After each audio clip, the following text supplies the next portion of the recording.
पर भी होत अखंड और सहजो ऐसा धाम नहीं सकल अंड ब्रह्मांड। 68 तीर्थ गुरु चरण बसे, पर भी होत अखंड और सहजो ऐसा धाम नहीं सकल अंड ब्रह्मांड। कि जितने भी ब्रह्मांड हैं, अनंत ब्रह्मांड बताए जाते हैं, जैसे ये धरती है ऐसे ही तमाम लोक लोकांतर हैं। वो कहते हैं कि पूरे अंड ब्रह्मांड में सतगुरु के चरणों जैसा कोई धाम नहीं है। सतगुरु के चरणों को अगर हमने संभाल लिया, कीमत समझ लिया, हृदय में बसा लिया तो 68 तीर्थ का फल मिलता है और अखंड पर भी होती है जिसका व्याख्या नहीं किया जा सकता। बैठ। श्री सच्चिदानंद भगवान की जय। क्यों? क्योंकि 68 तीर्थ क्यों बता रही? पूरी जिंदगी भर आप तीर्थ कीजिए लेकिन 68 तीर्थ नहीं कर पाएंगे। और गुरु के चरणों की कीमत अगर समझ में आ गया तो आपको 68 तीर्थ का फल मिल जाता है। क्यों मिल जाता है?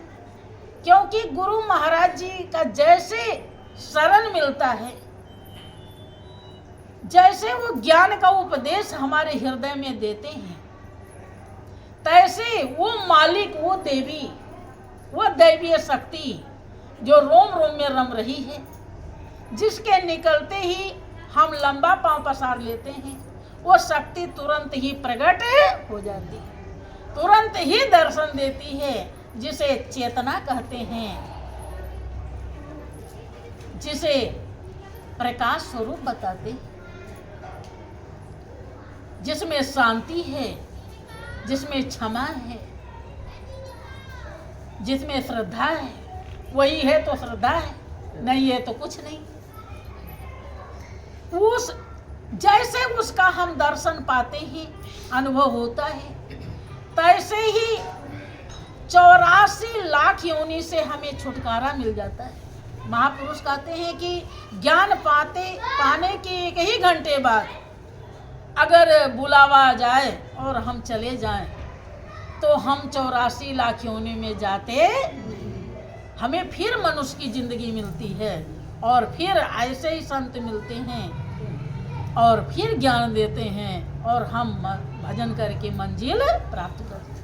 अब मालिक से बढ़कर पवित्र करने वाला और क्या हो सकता है? कुछ हो सकता है?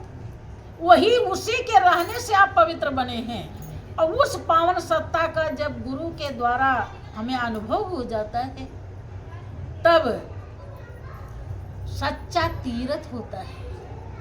हम पवित्र हो जाते हैं, इतना पवित्र हो जाते हैं, अगर हमें वास्तव में परख आ गई, परख करने लायक अगर हम हैं, पुण्य कमाए हैं, समझ गए कि गुरु महाराज जी ने हमें क्या प्रदान कर दिया है, हमें मालिक को ही दे दिया है, अगर ये बात समझ में आ गई तो उसी दिन से हमारा हृदय इतना भरा पूरा हो जाता है कि दुनिया की सब ख्वाहिशें खत्म हो जाती हैं।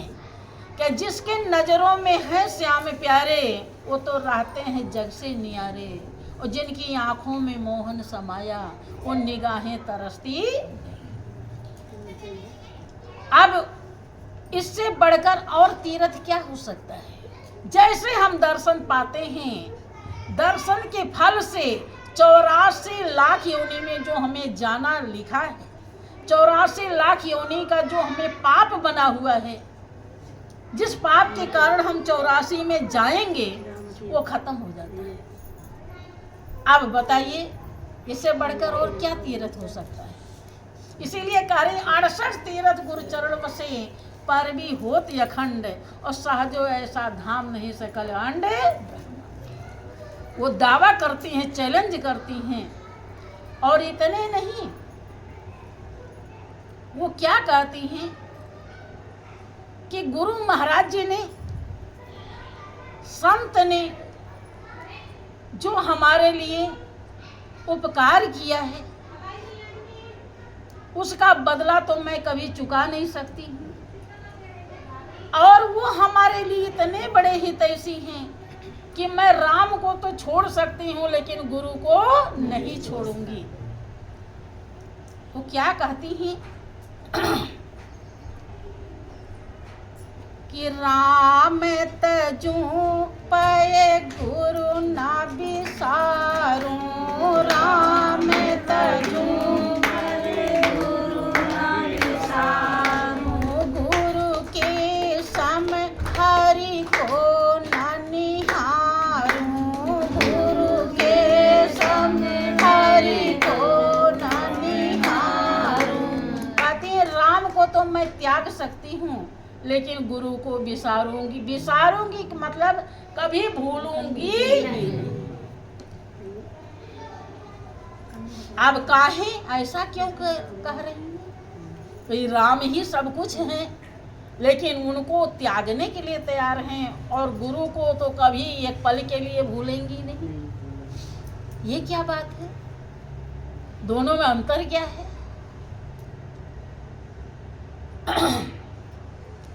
कि हरि ने जन्म दियो जग माही, हरि ने जन्म दियो जग माही, गुरु ने आवागमन छुड़ाही, गुरु ने आवागमन छुड़ाही, राम तजू पे गुरु ना बिसारूं, राम तजू पर गुरु ना बिसारूं, गुरु के सम हरि को ना निहारूं, गुरु के सम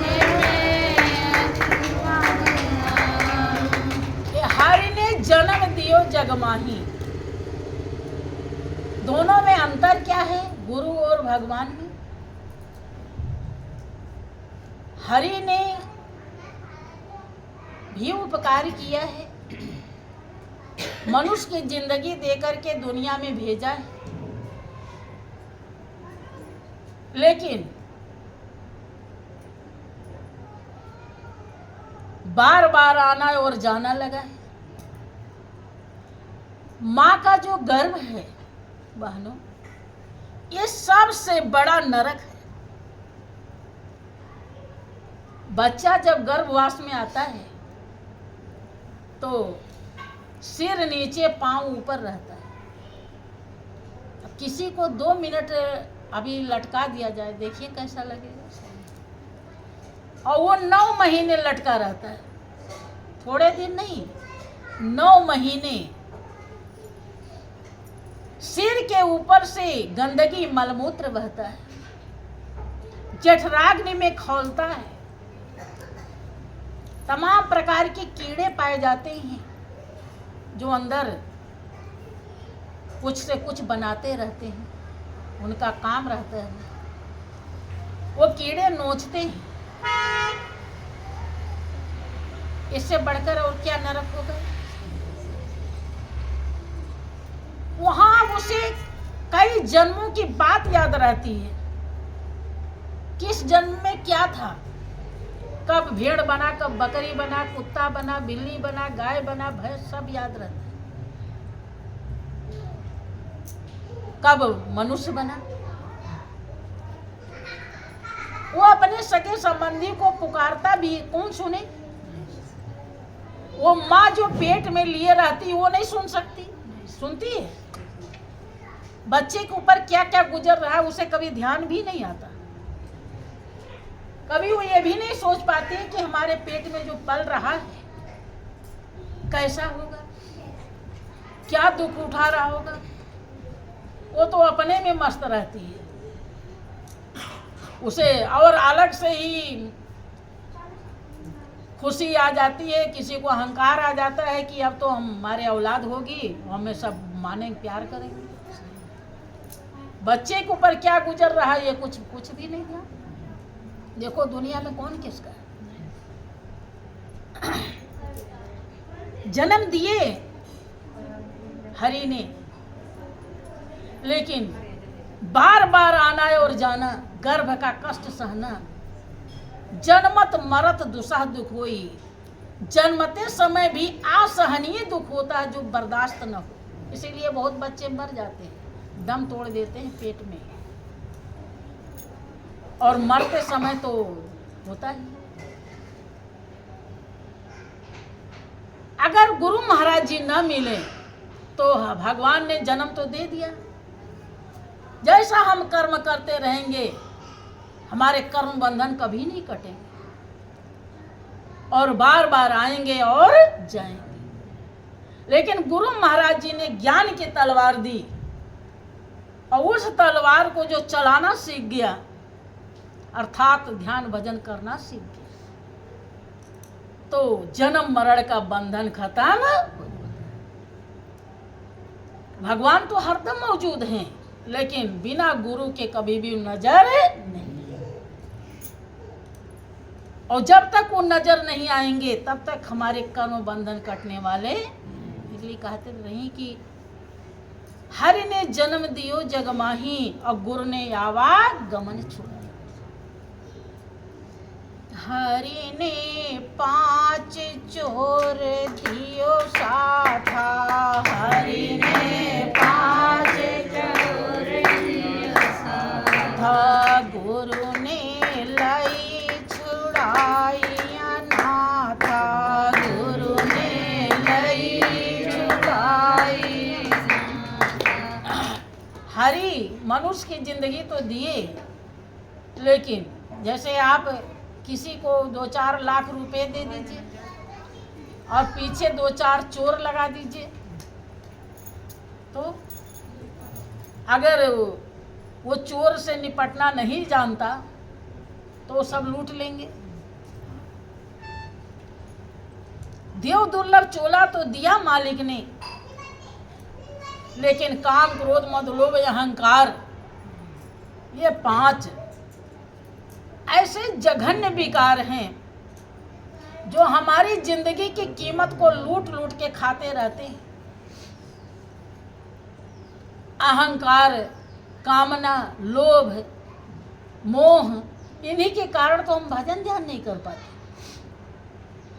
जो हमारी जिंदगी की कीमत है, जो हमारे जीवन का लक्ष्य है, ध्येय, उसे हम प्राप्त नहीं कर पाते। कि हरि ने मनुष्य की जिंदगी दिया, लेकिन 5 चोर साथ में दे दिया, और गुरु महाराज जी ने इन 5 चोरों से दामन को छुड़ा दिया। क्या समझा करके कि ये चोर तुम्हें सदगति नहीं दुर्गति देंगे, ये तुम्हारे लिए बहुत ही दुखदाई है। सत्य असत्य का बोध गुरु महाराज जी कराते हैं, क्या सही है क्या गलत है, अच्छाई बुराई का ज्ञान गुरु महाराज जी देते हैं। जब ज्ञान समझ में आ गया तो ये 5 चोरों से हमारा पिंड छूट जाता है, अर्थात हम इनमें नहीं बसते हैं, इनसे हमारा जीवन अलग हो जाता है। इनके अनुसार नहीं चलते, गुरु के अनुसार जब हम चलते हैं तो इनका बस नहीं चलता। आगे क्या कहती हैं कि हरि ने कुटुंब जाल में घेरी, हरि ने कुटुंब जाल में घेरी, गुरु ने काटी ममता बेड़ी, गुरु ने काटी ममता बेड़ी। हरि कुटुंब जाल, ये मेरा ये तेरा बनाया है, लेकिन वास्तव में कोई मेरा नहीं कोई तेरा नहीं। कोई भी अपना नहीं है। जो अपना है उसको गुरु महाराज जी दर्शाते हैं। ज्ञान का शीशा दे करके दर्शा देते हैं कि यहाँ दुनिया में तेरा कोई भी नहीं है। ये तेरे सहयोग के लिए मिले हैं, ये तेरे संगी साथी नहीं है। संगी साथी तो एक ही है जो तेरे पास है। ज्ञान का दीपक दे करके दर्शा देते हैं। तो कुटुंब जाल हमारा कट जाता है ज्ञान की तलवार से। जब जाल कट गया तो हम मुक्त हो जाते हैं। इसीलिए कहती हैं कि राम तजू पे गुरु न बिसारो, राम तजू पे गुरु न बिसारो, गुरु के सम हरि को न निहारो, गुरु के सम हरि हरि ने रोग भोग उपजारो, हरि ने रोग भोग उपजारो, गुरु योगी करे ताहि छुड़ायो, गुरु योगी करे ताहि छुड़ायो। हरि ने तो बहुत रोग भोग बना दिया है। दुनिया इसी में लगी रहती है कि क्या खाएं क्या भोगें। कोई कहीं सोचता है कि वहाँ घूमने जाएं, अब ज़्यादा आनंद मिलेगा, ये चीज़ खाएं। लोग मीट मछली सब खाने लगते हैं। खाने के लिए कितनी चीज़ें प्रभु ने दिया, लेकिन वो भी खाते हैं और फिर भोगते हैं। लेकिन गुरु महाराज जी ने आत्मस्वरूप को दर्शा दिया। और जब आत्मस्वरूप की पहचान हो गई, अपने की पहचान हो गई, तो ये रोग भोग सब फीके पता चल जाता है ये कुछ भी नहीं, इसके माने कुछ भी नहीं, सब बेकार। दुख के सिवाय सुख देने वाले नहीं हैं। और सब सुख का भंडार तो हम स्वयं हैं।